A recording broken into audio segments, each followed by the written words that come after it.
by the federal government's Drug Enforcement Administration, this particular effort also involved state and local agents. Now, our cameras shadowed them over a period of months, and recently they closed in on a band of pushers and dealers. And tonight, Tom Gerald traces for us the twists and turns we seldom hear about when a drug bust goes down. Hands up. Put your hands up. Put your hands up. Hands up. Okay, I'm sorry. Hands up. You got it in the hands. Hands up. Hands up. Stop. Hands up. Stop. There, you got it in your hands up. Hands up. Come back. Come back. These people are not drug dealers. They're the customers. Oh, man. Yes. We got it. Jack. You're under arrest. You're under arrest. Twice a week for 3 months, beginning in January, teams from the Newark, New Jersey office of the Federal Drug Enforcement Administration began arresting heroin users in and around the city. Looks like one deck. It's got another deck and a little closer. Looks like it's cold. All right. Arresting heroin buyers was an unusual step in an unusual operation. So much cheap and potent Chinese white heroin was flooding the Northeast that federal and local prosecutors here in Newark pooled resources in a joint task force of agents led by the Drug Enforcement Administration. The prosecutors aimed to take out in one strike an entire heroin ring, from major suppliers to street pushers and even their customers. Success would call for months of close cooperation between federal and local lawmen. No turf battles, no politics. But that's not how it turned out, as we discovered while following the operation from start to finish. Business as usual. It began with police surveillance at this massive inner-city housing project in Newark. Among the residents, peddlers selling heroin like hotcakes to customers in cars. A drive-in drug market in plain view. And one guy here, he was out there a couple days ago. One a Levi jacket. By arresting buyers moments after they left the projects and seizing their heroin, DEA picked up the first clues to the suppliers and a surprising profile of the customers. We have computer engineers, we have healthcare workers, we have a teacher, we have a postal employee, we have welders, we have drivers, we have mechanics, we have relatives of sworn officials from the city, we have a fireman. We've got Middle America wandering over to this project, not living there, but coming in to do their business and leave. We estimate that the daily sales at this one project are between $6,000 and $10,000 a day. This was big business. By late March, police had infiltrated the operation, and the main supplier to the dealers, some of whom are seen here, had been identified. Jerry Ortiz is a young man, about 23 years of age. He's a heroin entrepreneur. He buys from someone, he brings it over to New Jersey, they cut it up, they repackage it, and then they sell it to these people who we have under surveillance on videotape every day. He has stated to our undercover agents that he wants to retire as a millionaire by the end of 1988. What are your undercover men posing as? What roles are they playing in terms of infiltrating this operation? I've got people acting as customers. I've got experienced undercover officers who are acting as wholesalers, and I've got a very experienced undercover officer who is acting as the big deal in this operation. The undercover agent was so skilled in dealing with one of the defendants that the defendant asked him to get an apartment for him. And we were very happy to do that for him, just we wired it up before he moved in. The occupant, Ray Torres, the number 2 man. Not only was the phone tapped, but the new ceiling fan contained a room bug. Agents using this listening device learned that the heroin brand names used by the Ortiz organization matched those on the packets taken from the arrested buyers. The brand names here, people are trying to establish much like you would with a cereal. And in the case that we're investigating now, the heroin has 2 names that we're aware of. One is Body Bag, and the other is Power. Body Bag, the brand name on the 2-inch glassine envelope, still haunts one family 60 miles to the south and a world away from inner-city Newark. When the task force operation began last fall, Doug Heckman, an addict for 6 years, had just been buried. On November 8, 1987, at age 30, he died at home from a heroin overdose. One envelope at his feet, another unopened at his side. Both were stamped Body Bag. As Doug's brother and sister watched, a detective gathered up the evidence. He said, "Look at this," and he showed it to the detective, and there was an actual stamp.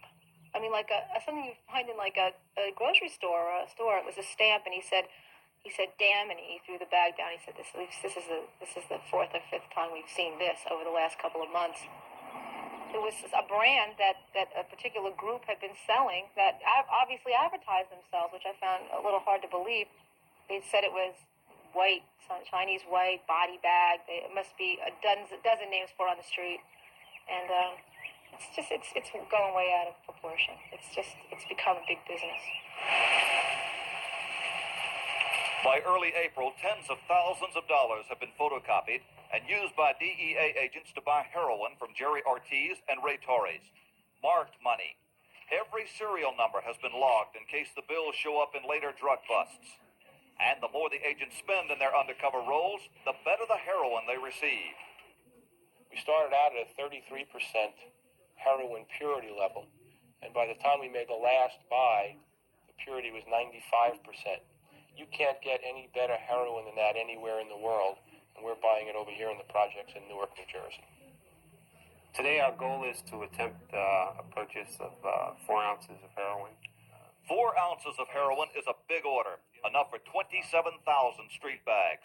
And this undercover agent, known as BJ, hopes to overstretch Ortiz, forcing him to call up his suppliers. This is what we're hoping, that he'll get to the point where if he doesn't have the merchandise with him, he'll jump right on the phone or go over to see his source. And then this is how we gather our information. BJ set up to buy, but Ortiz and Torres weren't selling. They suspected the truth, that their friendly fellow dealer was really a cop. It was time to bring the 7-month operation to a head. The federal and local prosecutors agreed to simultaneously arrest 46 people linked to the Ortiz organization. 18 high-level operators would be brought to federal court, including Ortiz and his second-in-command, Ray Torres, who was in Puerto Rico at the time. The remaining 28 mostly street-level dealers, videotaped here at the projects, would be brought to local court by the Essex County prosecutor. Buyers identified through video surveillance would have their cars seized and lined up in front of the Newark courthouse. On a sleepy Tuesday morning, the dragnet was set. Good morning, and thanks for coming in. At 4 a.m. on May 3rd, Task Force Chief McGullen assembles a small army of federal, state, and local lawmen. The battle plan has changed. Only those wanted on federal warrants will be arrested. This morning we're going to be executing 18 federal arrest warrants in New York and New Jersey. We plan our entries at all of the different locations at 6:05 a.m. I will tell you that we have some shooters in the group, so I would urge you to be careful. We rode with one of the 6-man squads, all heavily armed and ready for trouble. My top priority is agent safety. That's the main thing. Make sure all your ducks are in a row. Don't take any search warrant routinely. As the teams near their arrest locations, the DEA control room in Newark comes to life. Command center received. And word from Puerto Rico, a team is set to arrest Ortiz's sidekick, Ray Torres. Okay, base is ready to clear out at 6:05. 712 to all units that are in position, execute your warrants. All units that are in position, execute your warrants. All right, let's get ready to go, guys. But heavy traffic delays the arrest team heading for Jerry Ortiz, the ringleader. And DEA wiretaps on his Queens apartment detect a warning call from Puerto Rico, where Ray Torres has already been arrested. Hit, team number 1, hit. Puerto Rico's calling the house. Yeah, anybody in position, hit that house. Command center to team number 1. Puerto Rico is calling that individual now. Hit immediately. Hit immediately. Let's go, guys. Let's go.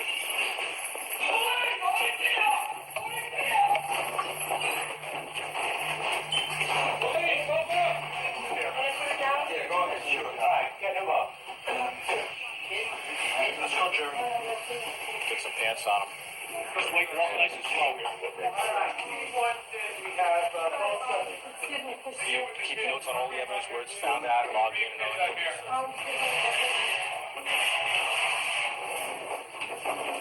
Here, sit down. Sit here. Right here, sit down. Who's got a card? Let's get him, Mirandized. Let's get him Mirandized. Usted diga, se puede usar contra usted en una corte. ¿Entiende eso? We want him to speak in Spanish. Mami, your phone was off the hook. Your phone was off the hook when I just called. Mami, ven acá y busca la nena. In English. Come and pick up the babies over here. because the federal agents se metieron in my house. They came in looking for Jerry, and I was It's all over, buddy boy. Amy. In less than an hour, the operation was complete. You didn't slide all the way over. Jerry Ortiz, 25, and his wife Millie, 17, were on their way to federal court. 7 a.m., another member of the Ortiz organization is arrested in the Newark apartment of Ray Torres. As the team collects evidence, the team leader removes the wiretap installed 2 months earlier. Until a few moments ago, the Ortiz operation knew this man as the Italian, a fellow dealer they were supplying. Every detail of his purchases had been carefully recorded for evidence. 9:15 a.m. Outside DEA headquarters, the arrest list is growing. So far, we have 15 people in custody. We're still looking for the other 3, and all of the search warrants were executed. So very smoothly, very professionally. In Task Force Chief McKellen's office, the morning's new evidence. About 960 bags of the heroin that was being sold, similar to the heroin being sold in the projects. This little packet costs about $150. So this entire amount here was worth about $10,000. We have one of the 2 guns that were seized. And here we have some of the stamps that they use and the ink pads to mark these packages that eventually will look like this, and this is stamped power. Also recovered from safety deposit boxes, $250,000 in cash, including the photocopied bills used by DEA to buy heroin from Jerry Ortiz. A federal grand jury sitting in Newark last week indicted 18... At a press conference following the arrest, Sam Alito, U.S. Attorney for Newark District, praised the task force efforts. This case is significant not only for the charges that have been brought, but because we believe it represents a pioneering effort to take down an entire heroin distribution ring with one fell swoop. In fact, the task force's pioneering effort had been crippled at the last minute by high-level infighting. As a result, less than half the Ortiz ring was taken out. And when the federal prisoners were marched to the U.S. courthouse, there were no heroin buyers' cars lined up outside, as envisioned by the DEA. And the 28 arrests assigned to the local prosecutor just hadn't happened. 7 months into the investigation, the Essex County prosecutor, Herb Tate, refused to arrest the dealers or the buyers, despite the task force's evidence. The 28 individuals that had been targeted for on-the-street purchases, they did not have any more than movie camera tape. And that evidence in and of itself is not sufficient for our accepting in those cases for prosecution. Well, the evidence that I'm aware of were undercover purchases made from these dealers. If it was not an undercover purchase, we filmed them selling packages to people who were eventually arrested in possession of it. I don't know what more we have to do. We've taken out the source of supply. We've taken out the distributors. The dealers are still out there, and we're waiting for Essex County to proceed against them. You can probably go back out there and buy a variety of drugs. Same dealers, same location, same people, just a new source of supply. Doing business as usual. You know, it's what we hear all the time. All that work, all that effort, and the next day, yeah, it's business as usual. It certainly is. It's frustrating, and both the federal and the state authorities seem to be acting in their own best interest. And it is so annoying, and it's so difficult to get agencies to cooperate. Yeah, and look what a good case they had. What happened to the 2 guys they did arrest?